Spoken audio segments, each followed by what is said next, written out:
Hello all, ఇవాళ Kanuma special ఏంటంటే విలేజ్లో ఉన్నామండి మేము.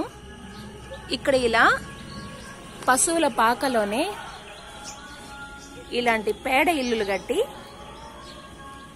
ఇది దేవుడు చిన్నప్పుడు మనం బొమ్మరిల్లు ఆడేవాళ్ళం కదా, అలాంటి ఇల్లులు అన్నమాట.